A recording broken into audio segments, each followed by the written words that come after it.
two. All right, so here we are. I haven't done a webinar in quite some time, and I'm a little bit nervous because you get out of practice, right, Tim? That's right, you can. And Tim is I don't know about you, Bruce. I think you're always in practice.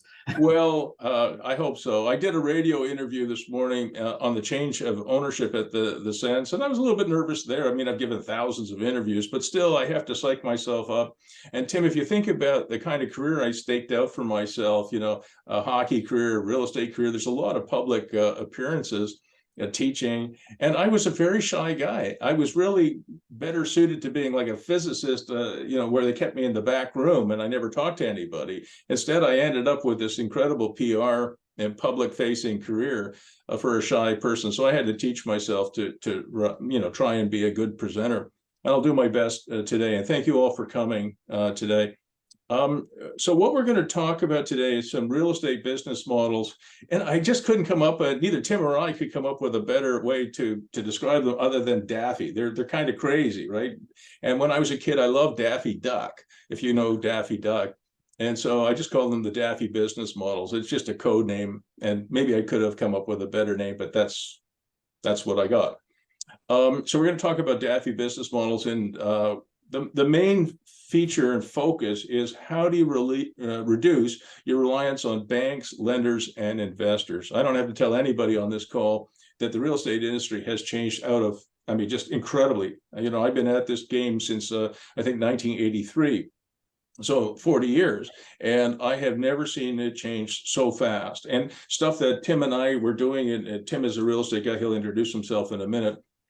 Stuff that we were doing 2 years ago, 15 months ago, don't make sense anymore. So I've been asking myself, what can I do, that does make sense in this more difficult environment. So I'm going to share my screen with you, and we'll get to it.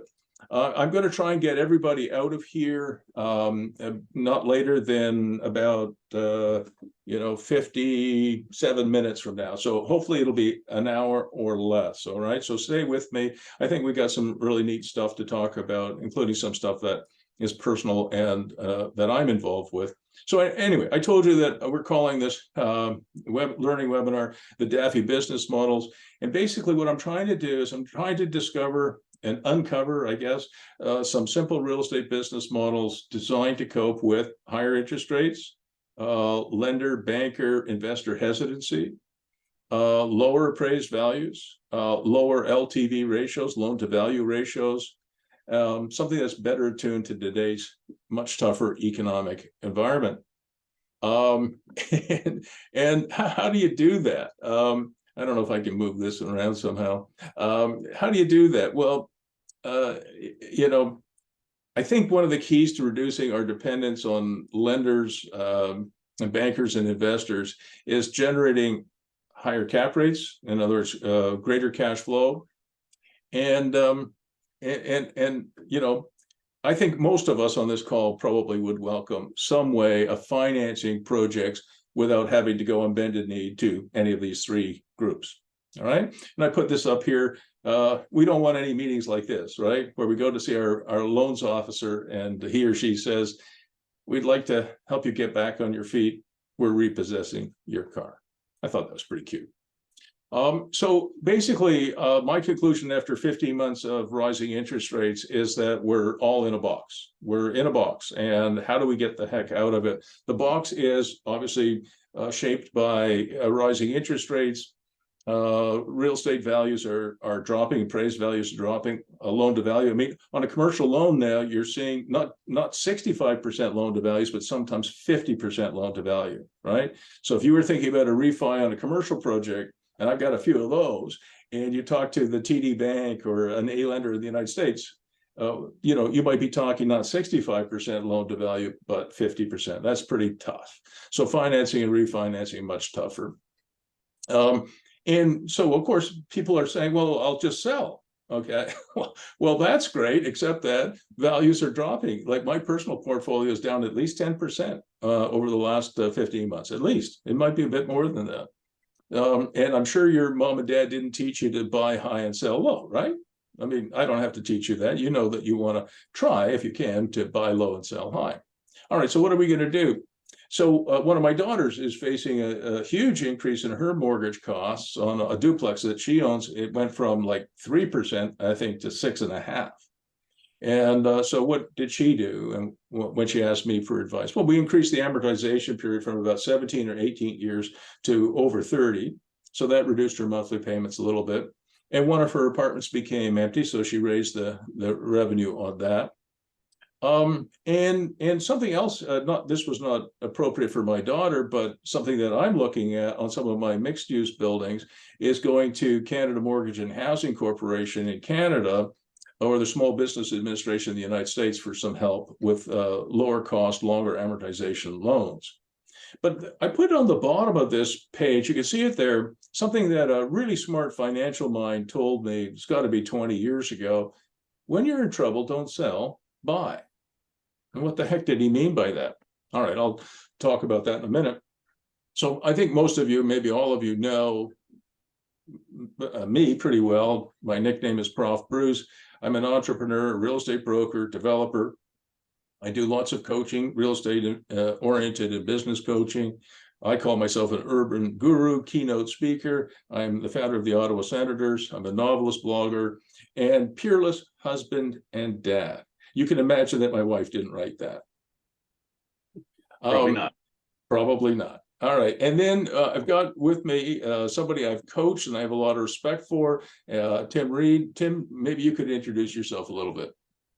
Thanks, Bruce. And I really appreciate the opportunity to be here to help co-host this event. And some of my people are here too that might know me. But for those who don't know me, I'm a real estate investor, public speaker, real estate coach as well, and a financing expert in real estate. And that's really the thing that Bruce touched on. I've done a lot of help with private lending and helping people with that. And I've done everything from flipping houses right up to development projects in BC. And I've learned a lot of things along the way, made a few mistakes, and learned how to do things properly so I can help other investors get into the game or expand their portfolio. And why I love Bruce so much is because he really looks at the creative side of real estate, not just the traditional in the box types of strategies and some things that you've never seen before. So I'm really excited for him to present that and help Bruce out with the event here today. So thanks for having me, Bruce. Well, thank you. And you're based in Calgary, right? I'm in Calgary, Alberta. That's right. Yeah, the background kind of gives that away, I think. And I'm a realtor, but don't hold that against me. I don't identify. All right. And by the way, if you have any questions at all, please put them in the chat box. Tim is going to keep his eye on the chat box. And I like being interrupted. So if I'm saying something you don't understand, or you need a clarification, or you don't agree, just put it in the chat box. Tim will stop me and I'll see if I can make it clearer. All right. So this is a case study which is very recent. I talked to this person last week. His name is Jimmy Semple. He's based in BC, in Kelowna, BC. And if you know something about BC real estate, it is ridiculously expensive to buy a house in Kelowna, Penticton, Vancouver. I was in Vancouver, I think you know Tim, fairly recently. And I visited with one of my friends in Kitsilano, and he has a beautiful house about 2 blocks from the beach. He paid $3.5 million for a lot. That's not a house. That's not much for the house. And then I think he spent another $10 or $11 million on the house. A very nice house, but I mean, and his property taxes were $100,000 a year, right? Which is more than the mortgage of my house. So that's just property taxes. So I mean, you know, it's pretty expensive. So Jimmy is 54 years of age. Single, no dependents, and he's had some very difficult times earlier this year and declared bankruptcy. He's currently couch surfing. He's got 2 brothers in the area, and he's on their couch. I think I put coaches there, but it's couches I was looking for. There's a U there instead of an A. But he loves real estate. Right, the second one's wrong. Yeah, I think so. Yeah, brothers, coaches. Yeah, couches. Sorry about that. I'm a coach too, right? So he loves real estate, and he asked me on what I call a clarity call what to do, and I wasn't sure really what to do because it's a very tough situation. But he did tell me that he had his eye on a tiny house or just around the corner from where he's staying right now, and it's been DOM, stands for days on market. It's been on the market for a very long time. I don't know how long, I've forgotten, but you know, it could be 6 months or a year. And tiny homes are quite popular now. But there was a problem with this sale, like any sale, and I'll point that out in a second. So this is the toughest thing that I teach. Okay, I call this, what I'm about to talk about for the next number of minutes, is something I used to teach at Carleton University Sprott School of Business called Bootstrap Capital. Really, another way of rephrasing it would be self-financing, right? And it is the most difficult thing that I teach. And I would do it back then. I would do a 2.5-hour lecture with my third and fourth year students and some of my MBAs, and I would talk about bootstrap capital, not just for as it relates to real estate, but as it relates to technology companies or other startups, service businesses, that sort of thing. As the founder of the Ottawa Senators, Bootstrap Capital applied to an NHL team as well, because a few days after we were awarded a conditional franchise, we ran our first season ticket campaign, and we collected $22.5 million in cash, literally in cash, credit cards, cash, checks, in 10 days with our first ticket drive. And that was $22.5 million in cash, and that's very, very important cash for us. So Bootstrap Capital is applicable in many, many fields, but it's the toughest thing I teach. And the reason for that is literally the moment after I finish a 2.5-hour lecture, I promise it won't be that long today, but the moment I finish it, people say, oh yeah, that was great. But what I really want is I want rich Uncle Buck on the top right hand of the screen here to come along and give me $1 million to start my business. I'm not saying that never happens, but it doesn't happen very often. So what I'd ask you to do is keep your mind open to some alternative techniques of raising money. It's not as easy as if somebody just showed up and gave you $1 million, especially if it was $1 million for free, and said, yeah, go and start a business. So what I said to Jimmy was this. I said, Jim, maybe you could buy that tiny house around the corner from you, because it's been on DOM, days on market, quite long. Maybe you could buy it for $30,000 under asking, and put in a couple of conditions there. One, finding a place to park it, and two, being able to resell it to a buyer with a land lease in place. And ask one of your brothers, especially the one with acreage, if he would be okay if you parked it on his site and gave him a little bit of the $600 a month that you'll charge for parking the damn thing there. Maybe $180, $200, something like that. If Jim can do that, then he can make $30,000 in a few weeks, which will be walking around money, which will be very helpful if you're in a situation where you're couch surfing. And guess what? You can rinse and repeat that. I've got clients in the States and in Canada doing exactly this. They find very inexpensive sites, often that they don't buy, they just land lease them. So no upfront capital or very little. And they do this kind of thing. They rinse and repeat it, right? And then Jimmy asked me a very good question. How come I will be able to resell it for $120K when the current sellers have not been able to sell it for 6 months or 8 months at that? And the reason for that is what the sellers are selling right now is a problem, because when you buy a tiny house without a place to park it, you can't put it in your driveway in Kelowna or Penticton. You can't. And the bylaw officer or ordinance police will be all over you in a few days, right? So you have to have a place to park it, right? So you're selling solutions as opposed to problems. All right. So the goal would be maybe to get as much as $30,000 of gross profit. And if it's only 20, it's still better than couch surfing. Land lease payments would be $600 a month. That's typical in BC. In parts of BC, because it's so expensive, I've seen land rents for tiny houses or RVs of $1,600 a month. But let's assume it's $600 a month. It means over the next 2 years, if Jim pays his brother $185 out of that $600, he'll get just under 10 grand. All right. And that is the next point I wanted to underline for everybody.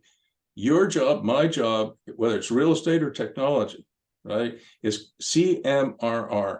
How do we develop committed monthly recurring revenues? That's the holy grail of business, all right? Any business at all. If you think about Microsoft, I don't know how many of you have Microsoft 365, but it's a pretty good system. I don't know, we pay, I think, $12 or $14 a month for that, my wife and I. And apparently they have like 500 million people who subscribe to that. If you take 500 million people in monthly subscriptions, you multiply that by, say, 12, that's like $6 billion a month in committed monthly recurring revenues, right? So it's pretty important whether you're running a tech company or a real estate company. And I just Woody's just asking a quick question on the calculation. Where did the 120,000 for the sale price come from?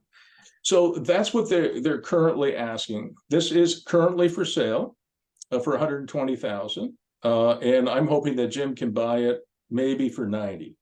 But it would be conditional, right? Because one thing that when you're bankrupt or when you're an older person like me, you can't take as much risk as you could when maybe you're Tim's age, right? So maybe, you know, because it's been for sale for a long time, you could go to them and say, look, give me 4 weeks, sell it to me for 90,000 and give me 4 weeks to do what I need to do. If you can't, Bruce, if you can't do it in 4 weeks, fair enough, you don't buy it. Yes, Woody. The question really was, if he is couch surfing and he's bankrupt, how does he get the 90,000 or whatever the amount of money is for that particular tiny home? Right. Because in the 4 weeks, Woody, it was conditional on reselling it with a lease in place. Ah, okay. Right. So Gotcha. Understood. Thank you. So just like when I was doing the Senators, Woody, where did that $22.5 million in cash come from in 10 days? It didn't come from rich Uncle Buck. It came from season ticket holders. Right?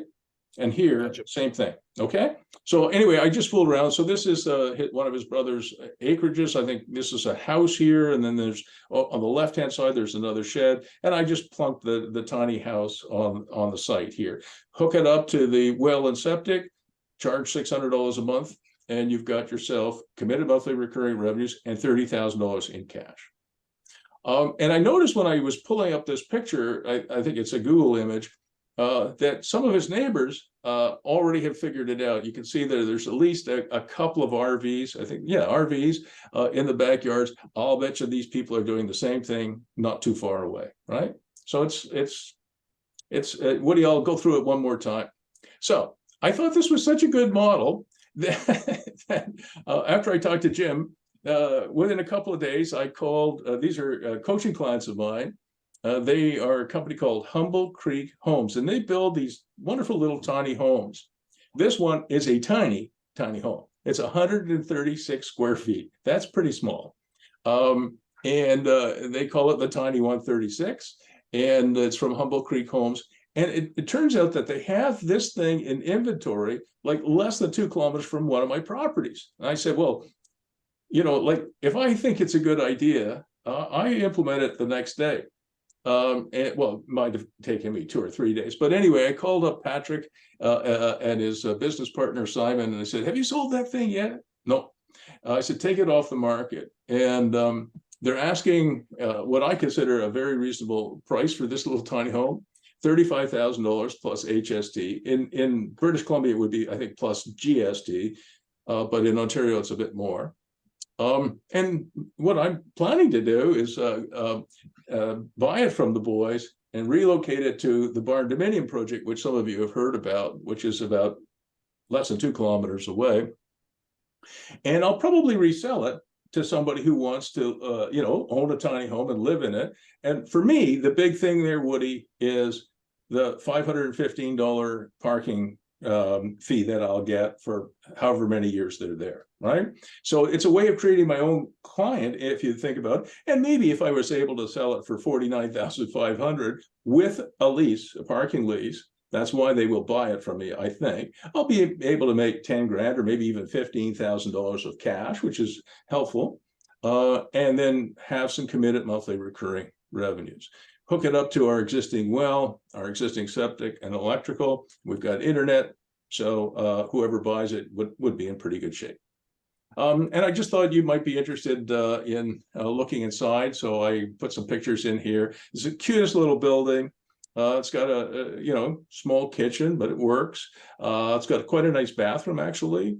It's got these cubby stairs. They're called cubby stairs, which leads to a loft. You can see the loft up here. That's the sleeping loft there. You'll notice that in the cubby stairs, they've got some pull-out cupboards, so a little bit of extra storage right in the stairs, which I thought was cool. You definitely want it coming out this way, not this way. If you can see my cursor moving around, because if you pull out a drawer and you forget that you pulled out a drawer and you go up here and you have to come down to go to the bathroom in the middle of the night, you're going to kill yourself. So I thought this was good. Microwave, there's a little bar fridge. I like the fact the bar fridge is up high, so if you're reaching for a beer, you don't have to reach down. And then I guess there's a chest of drawers or something like that. And then it occurred to me, you guys, that if I wanted to, I could sell this to an investor. I'm not probably going to do that, but I could sell it to an investor and, charge the investor my parking rent, and he could rent it to somebody. I mean, people are so desperate for apartments, they'll probably rent this for $1,200 or $1,300 a month. And the investor might end up with a 10 or 11% cap rate. So I've got lots of opportunity ahead for me, right? And I do have a fallback position. I don't know if I put it in here, but I do have a fallback position. So Woody, this would go to your point. What if I can't resell it? Maybe I can't. Well, I can go to Canadian Financial. That's a company that I've worked with before who are financing tiny houses. Jim, if you're listening, Jimmy, if you're listening, Canadian Financial works, I think, all across Canada, including Quebec, and they'll finance, I think, up to 90% of a tiny house. As long as you have a VIN number, a vehicle identification number, they can finance it. And the rates are not that unreasonable, around 7.5% to 8%, which is terrible compared to what it used to be, but not bad today. So, I could finance 90% of this, Woody, and I'd only have to come up with 10%, which would be about $3,500 or a little bit more than that. So That's these are not no money. Sorry, what did you say? That's a pretty low barrier of entry, $3,500. I mean, you can't even deposit on anything else for that. Yeah, and I don't believe, and I don't teach no money down real estate, but I do teach very little money down real estate, and this would be one of those. Thank you for that, Tim. Now, you might think that this model is something that I cooked up. It is not. Some of you have heard me talk about Parkbridge before. It's a well-known Canadian company, and they have been using this model for at least 20 years, and I think it's probably 25 years now. And so their model is very simple. They'll buy a cottage park, usually a campground that they convert to something like you see on the screen here. So they'll buy a campground, and the way they finance it is brilliant. And I'm not even sure if they originated this, but I'm basically stealing the idea from them. And that is they'll sell these modular homes or trailers or tiny houses, whatever they are, and try and make $15,000, $20,000, $30,000, $40,000 for every unit. And they don't necessarily have to build these. They can buy it from a modular home manufacturer. They can buy it from an RV manufacturer, from a tiny home builder. They can buy these things. They have to buy them at wholesale and sell them at retail. So they might make, say, $30,000 for each one of these buildings that you see on the screen. They use that money to service the land, and then the land rents that they get are completely net to them. And this methodology of financing has been so successful for Parkbridge. They went from 2 or 3 sites 20 years ago to over 100. I think the company's worth a few $1 billion today. So I didn't invent this. I wish I could claim that I did, but I didn't. And it's not that different to railcar leasing. Many of you will say, what the heck does railcar leasing have to do with the price of rice? Well, nothing. But it is very similar. So investors, believe it or not, buy these rail cars, and then they lease them right to the railroads to run stuff, grain and whatever else, everything pretty much can go by rail these days. So these models are well known, well understood, but haven't been applied widely enough, in my view, in the real estate industry. And that's what I'm trying to get you to understand. And I recognize that by the time I finish this, many of you will go, what the heck? I have no idea what Firestone just said. All right, I get that. It's not that easy to think about. Again, you might be thinking, can I get rich Uncle Buck to give me $1 million so I can buy 10 of these, right? Well, that would be nice, except that it's not really very realistic. And I wanted to show another model. This is one that I did very similar to what we've been talking about. So on the right-hand side of the screen, this is a model I call Cabin in the Woods. And that is, in fact, a sign that's on this little cabin. This is literally a cabin in the woods, and it's my old hunting cabin. And believe it or not, my wife and I rehabilitated my old hunting and fishing cabin. It's now a 192 square foot tiny house with a lovely tenant in place. It's got gas, it's got electricity, it's got a reverse cycle heat pump. It's got everything that you would want in a tiny house. So on the right hand side, you can see the tiny house. It's got a nice driveway, probably fit 10 cars there. Well, I'm exaggerating, but 6 anyway. There's the little tiny house. And recently, because the tenant in the building here has a side hustle, small business, we bought from North Country Sheds this workshop that you can see on the lower right. It's got a metal roof, overhead insulated overhead door, person door here, window here. You just plop it on gravel. You don't even have to put patio stones down or concrete pad. They don't want that because concrete sweats.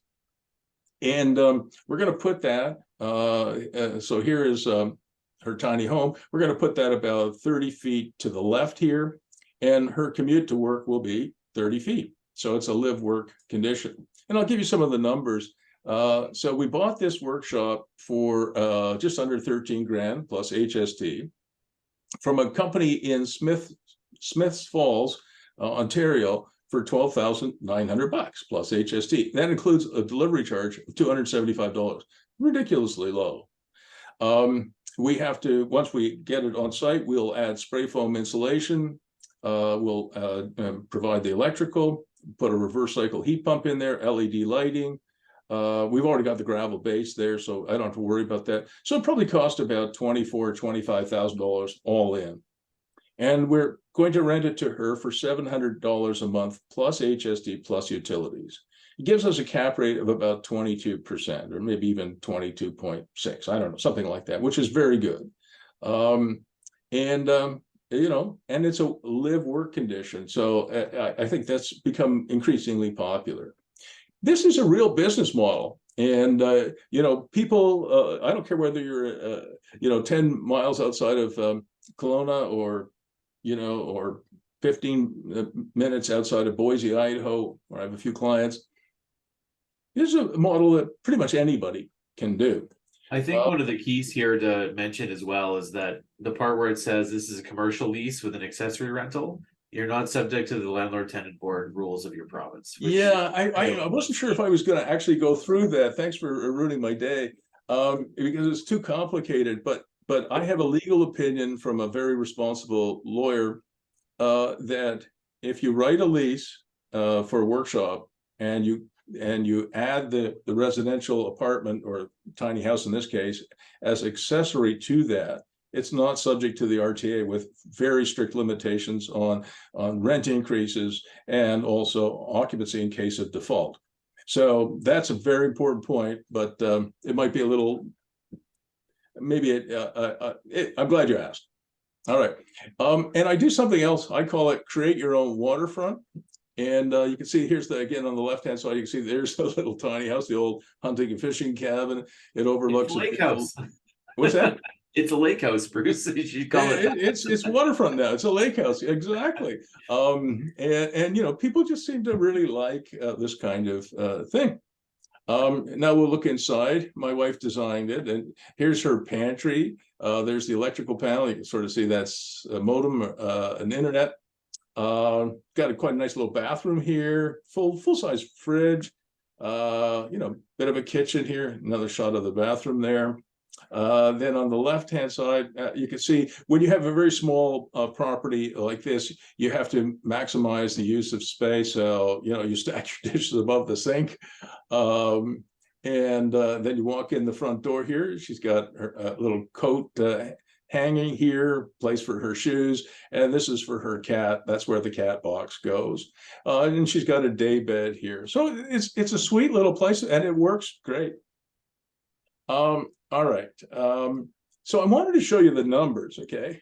And for the last 10 years, I've been telling people who, when I talk about this particular property, that I bought, this is an 8-acre site that I bought, and I've been saying, Tim, I bought it for $40,000 or $45,000, but I actually checked this morning, and my memory was not Correct. I bought it for $8,000. Oh, wow. $1,000 an acre.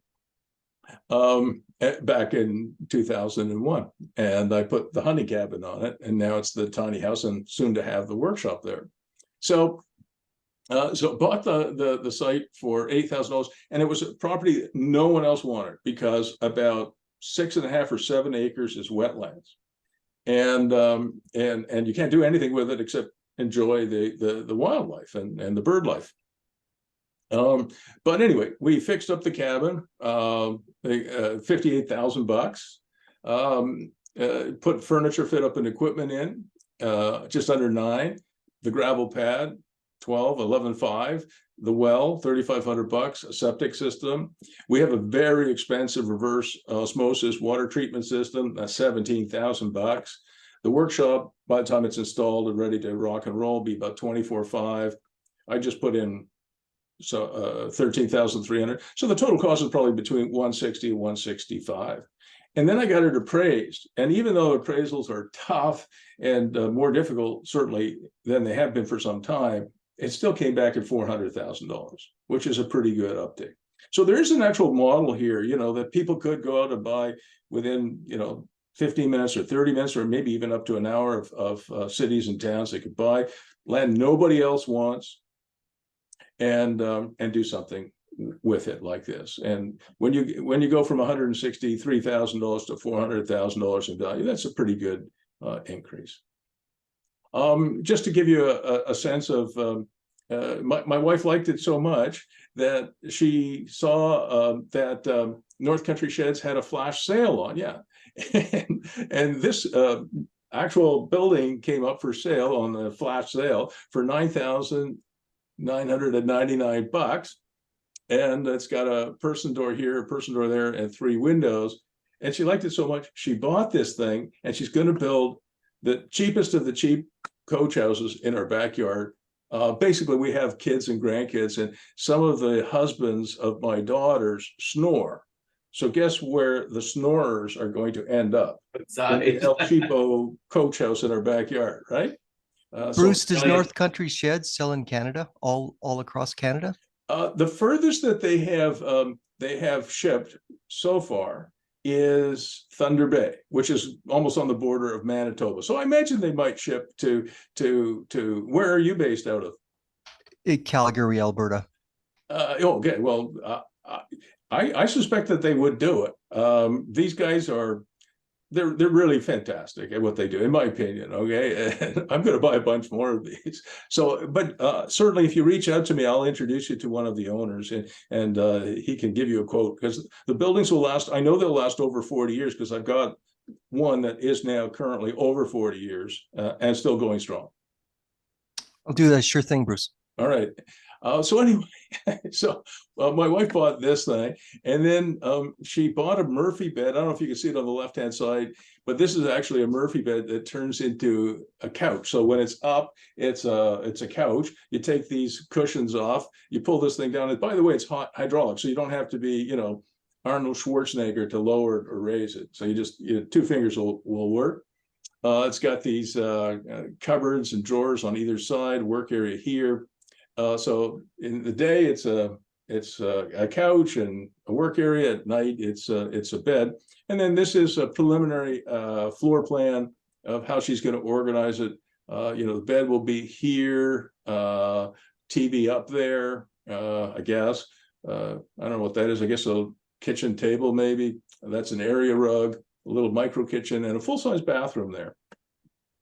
And she did actually, I think my youngest son did this. We have a corner lot, so there's our existing house, there's the deck, and this is where the El Cheapo coach house is going to go, tucked inside our hedge. It will be a 4-season property. We'll probably get, once we do the spray foam insulation, we'll probably get R18, in the walls, in the ceiling. So it won't be R30, probably be R18. So it'll be reasonable, but not necessarily that super great. And if we wanted to, we could put it on, we could rent it either on Airbnb or long-term rental it, and probably would have a cap rate over 20%, right? In our case, though, if my mother-in-law decided that she wanted to move in there, the cap rate would be much higher, because right now my mother-in-law is in an assisted living situation, which is $4,000 a month. So, I didn't do the cap rate at $4,000 a month. I did it at $1,300 to $1,500, right? So the cap rate will still be pretty good. But if my mother-in-law decided she would move in, that would be great for her in many ways, and it would certainly reduce our family's costs. Now, here's something else Tim and I wanted to talk to you about, and I think we're doing okay on time. This will probably be the last thing that we'll go through. So this is a property, some of you know, that I bought off the coast of Vancouver and Vancouver Island. It's in the Strait of Georgia. And been thinking what to do with it. It's a total of 10 acres. There's one quick question there, Bruce. Christo's asking, how much is the shed to suite conversion going to cost? So say that again. How much is the outfitting of the inside of the shed going to cost? That is a great question. We think we bought this thing for $9,999, and then we paid another $1,500 to have North Country Sheds spray foam the underside, because we can't get under it, right? So once it's delivered, it has to have the spray foam insulation underneath it. So they'll do that for an extra $1,500. And then by the time we buy the Murphy bed, the micro kitchen, do the bathroom, the plumbing, the electrical, the drywall, it'd probably be about $35,000. But just to give you a perspective on that, I built a 2-bedroom coach house, with stick-built, conventional construction. By the time we did everything, including site works, was $327,000. Wow. And I'm not sure I'm going to do that again. All right. So when this was my wife's idea, but I was all for it, rather than spending another $327,000 for another coach house. No thanks. All right. So this is a cottage ownership made affordable in British Columbia. There's almost nothing that's affordable in British Columbia. Like I said, Kitsilano lot is $3.5 million. Forget it. So what we're going to do is we're going to build a deck with 2 large domes. These domes are made on Salt Spring Island, which is not far from Lasqueti, which is where this is. And these domes are huge. They're 7 meters in diameter, about 22 or 23 feet, and very large, very high, about 4 meters. So I think 13 or 14 feet high. There'll be a deck, and in between them, there'll be an outdoor kitchen, which makes sense in BC. Lasqueti is the warmest of the Gulf Islands. And so, wintertime temperatures are typically 4, 5, 6, 7 degrees Celsius. Summertime temperatures about 25 Celsius. So outdoor kitchen kind of works here, would not work in Ontario where it's -20. And it certainly wouldn't work in Edmonton either, where it's often -30 or more or lower. So anyway, it'll have a pergola in between, an outdoor kitchen, but inside will be fully fit up and fully furnished, including inside will be a toilet, a sink, a shower, a sitting area, a work area, a sleeping area. And these are tall enough that you could actually have a loft in them. I'm not going to do that, but you could. So they're beautiful domes, and sourced locally, pretty much. These cottages will come equipped with an ATV. We're looking at the Honda Pioneer. Because there's so much wood on the island, we're going to use wood energy rather than propane or something else or diesel. So we'll have, wood energy heating in each of the domes. They are 4-season. And for those of you who know me well, know that I really believe in having some fun things to do. I call it playland. So maybe bocce, giant Jenga, croquet, outdoor ping pong, that sort of thing. Hey, Bruce, we have yes. one question there. What's the material of the domes? That's a great question. So these domes, these are obviously steel structures, and they are engineered, by the way, to stand up not just to BC weather, but also Ontario and Quebec weather, which is really some of the worst weather in the world. So they are engineered. I haven't got the engineering drawings, but the Phoenix Domes, who are the manufacturer, promised me the engineering drawings. So they are, steel structure, but it is a fabric covering, and that covering will probably last a decade. but it won't last 40 years. It's not like so you need to, every 10 years, you're going to have to replace the covering, but it is glass and steel that'll last very, very multiple decades, but the cover itself, probably a decade. It is insulated as well, Tim. And then if we can afford it, we'll put a pickleball court there, and maybe we'll have a wood-fired sauna on there, that sort of thing. And these are pictures of my backyard here in Ottawa. You can see this is a little structure and deck we built here and here. I think that's my wife sitting there. We like decks. We like outdoor living. And maybe we can do some other fun things, have a badminton court, certainly have an outdoor kitchen. And we're only about 5 or 6 minutes from the harbor, so we intend to have a couple of sea kayaks as well. Lasqueti Island is an interesting place. It has apparently the highest number of engineers per capita of anywhere in BC. And virtually all of them now are using Starlink internet. And people out there who are on Starlink tell me it's fantastic. That's an Elon Musk thing. I know some people don't like Elon Musk, but he makes some good stuff, and we'll do that as well. This is a picture of me on the island, on the site. The roads are exactly what you see here, very rustic. This is me pointing to a water hole. We found this water hole on the property. We didn't know it was there. So we're calling this Waterhole Ranch. And if you want to participate with me and my family in this, you'll be called a rancher. All right. So you can become a Waterhole rancher if you are interested. This is a picture of the harbor and the little village. When I say little, I mean really little. This island is a fantastic place. It's a Shangri-La. It's the size of Manhattan, so it's pretty big. I don't know, 20 miles long, or maybe I got that wrong. Maybe it's 22 kilometers long, but it's pretty big. And the elevation is about 450 feet above sea level. So if sea levels rise, this island will still be around for a very long time. And it's serviced by a water taxi, but it's very much off-grid living. So it's a hideaway, it's a getaway, it's a place that is really an extraordinary place, I think. These are just some pictures I took as this is the water taxi that services the island. And these are just pictures I took as we went over to the island. You can see how beautiful it is.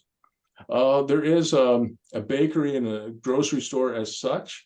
Here are a couple of my pals. This is Ruben and his wife, Mary Lou, who were with me on the adventure.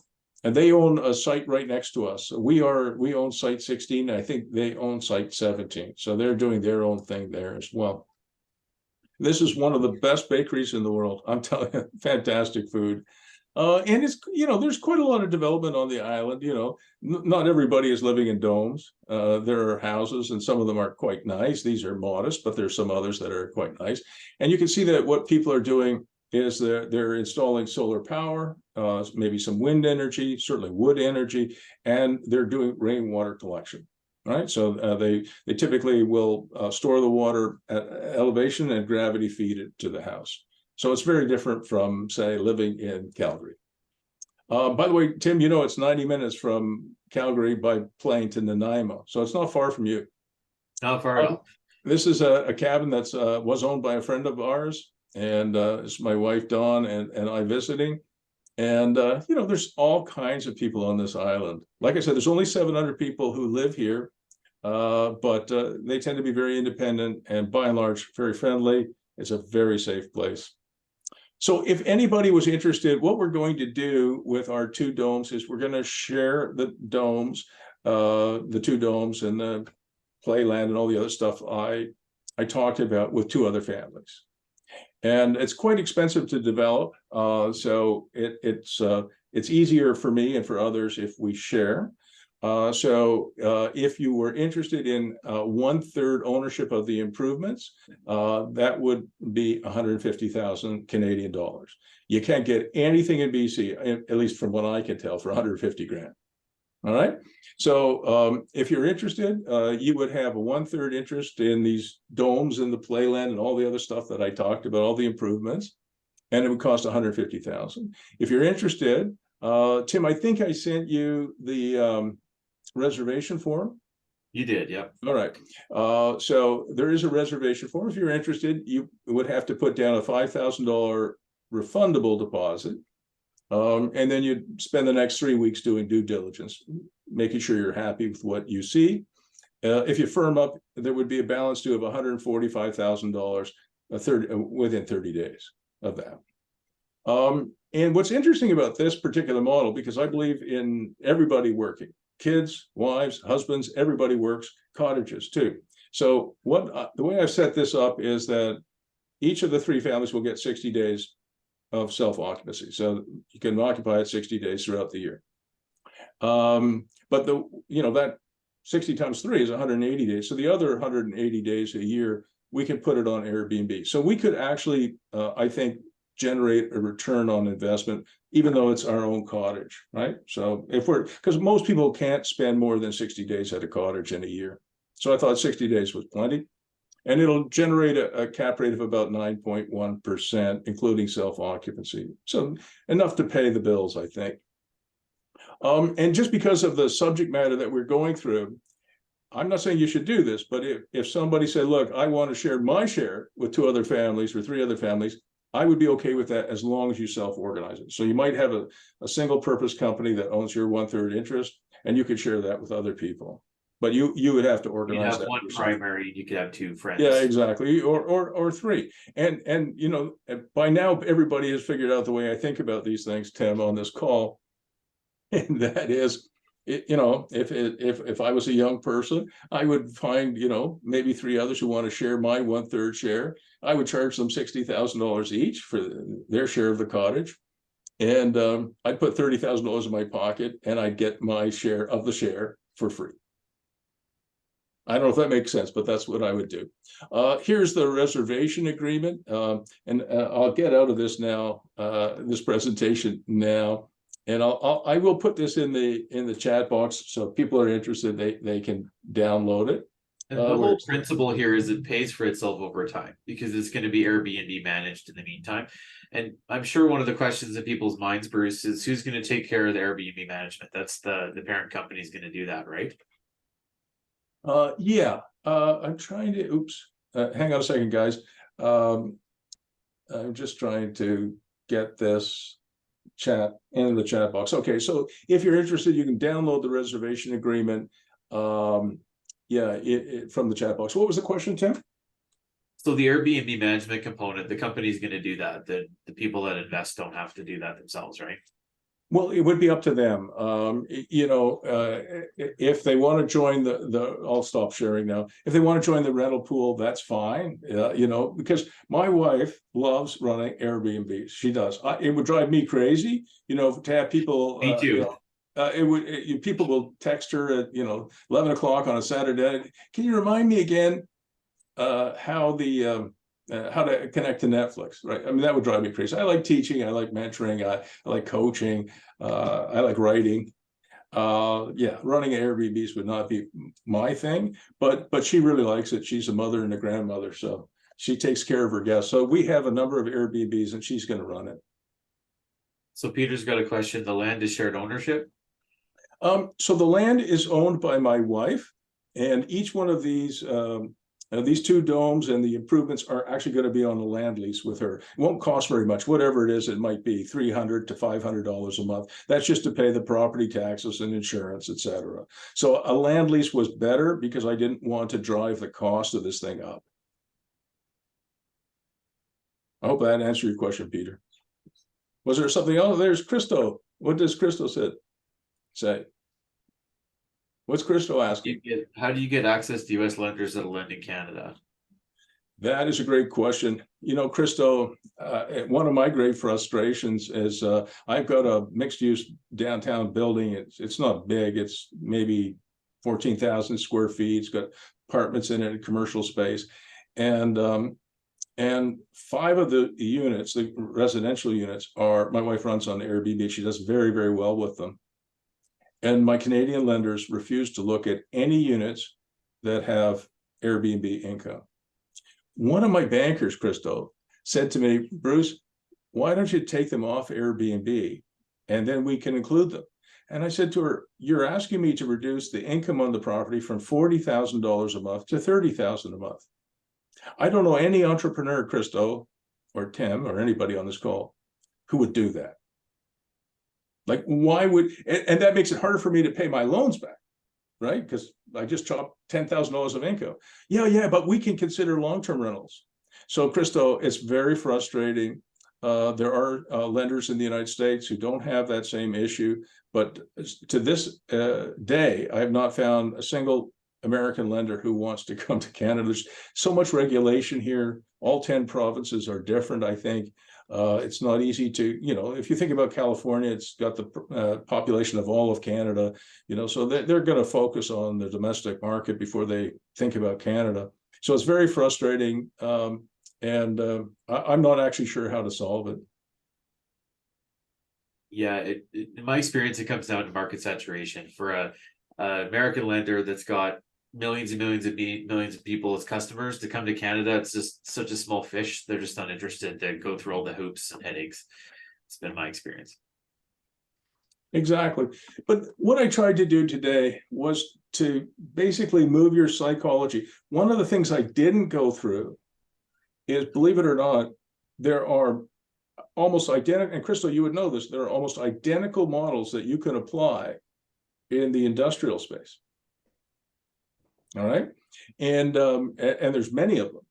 Woody, you and I've talked about it, and I've talked to, I think, Greg and some others as well about it.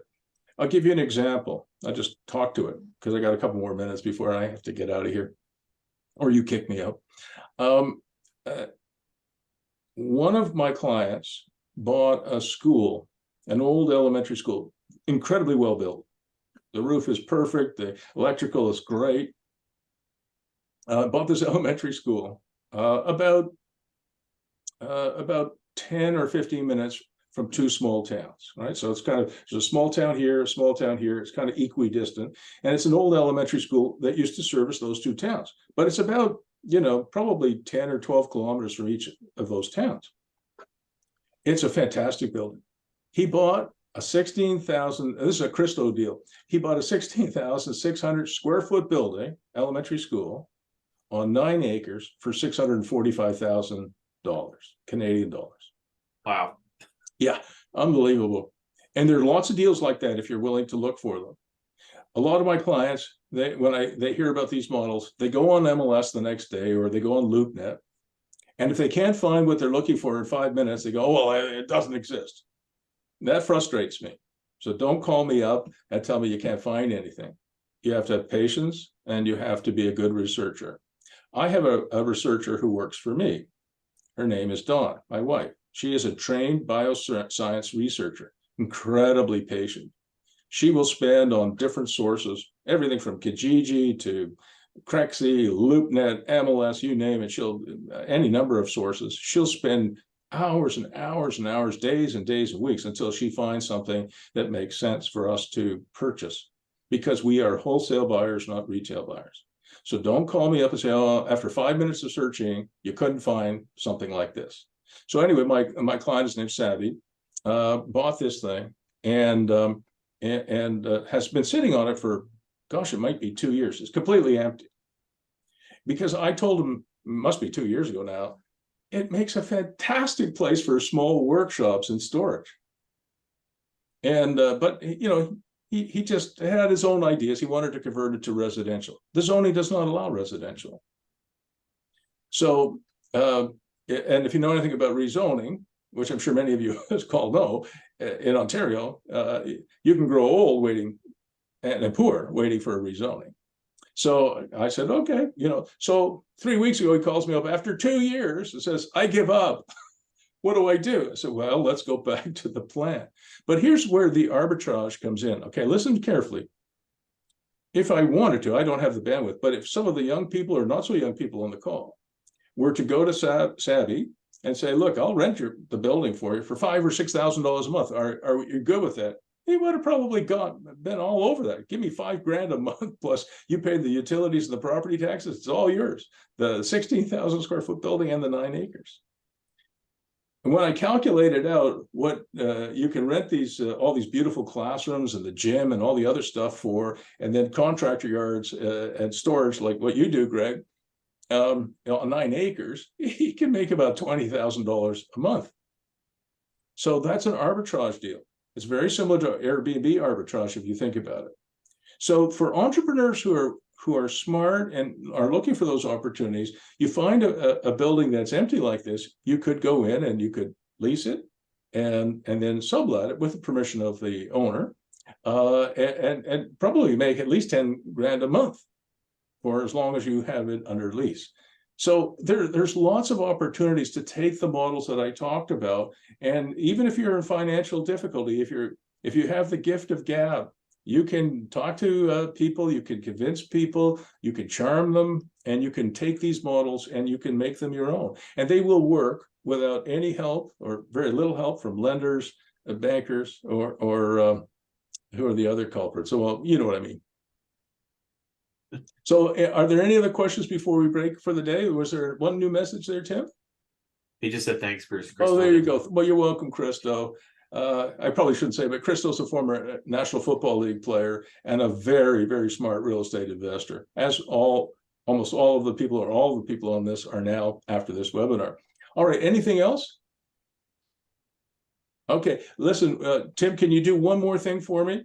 Can you, thanks Morley for joining us. Can you put in your phone number and your email address, your full name, phone, cell number, and everything? If you have any questions at all, if you want to help me out in BC, it'll be a fantastic experience for all of us. Get in touch with Tim first. He's easier to get a hold of than me. And Tim will put his that in, and I will, because I've just been asked, I will put in the North Country Sheds information. Just give me 1 minute. I'll put that in the chat box too. So give me 1 second. I'll boot that up. Won't take me long. I'm just looking for it now.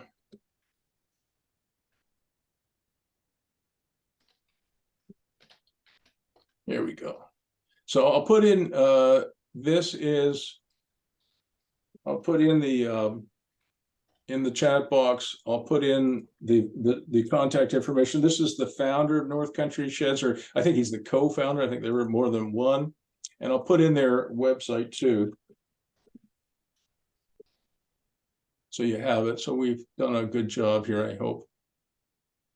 All right. Well, you can get a hold of me and we can look to arrange that for you. Yeah, for sure. But anyway, somebody wrote down that, Dennis, thank you. That was great, Daffy Bruce. All right. I do like Daffy Duck. All right. So we got you out of here, 2 minutes to spare. I really appreciate everybody joining me. You know, I'm getting a little bit older, so I'm not sure how many more of these I'll do, but every once in a while you get a message from me. I'm still here. All right. So if you need anything out of the chat box, you've got to grab it now, because once I end the meeting, it'll be gone. All right. There's Elvia. Thank you. That Christo again. And one more thing. Christo asked me the tiny home company name. I'll put that in here as well. All right. So Christo, it's called Humble Creek Homes. They're fantastic people. And I put their website in there too. I have their email address as well. Hang on a second. I'll just so you have it. Oops. Last one. All right. You guys are too much.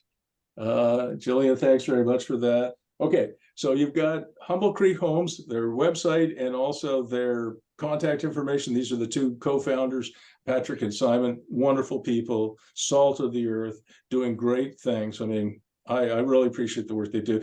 Now we're at 1 o'clock. Tim, thank you again. Thanks, everybody. See you later. Thanks very much, everybody. Have a good one.